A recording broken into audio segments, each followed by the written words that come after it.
آقا یه افسانه ای هست، میگن یه سری انسانایی وجود داشتن، کوتوله ها بودن و الان اینجا ورودی قلعه همینجور که نگاه میکنید خیلی ارتفاع کوتاهه.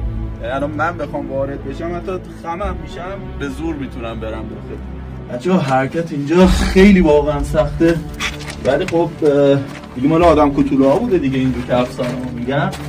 بریم به قسمت خروجی نزدیک میشیم.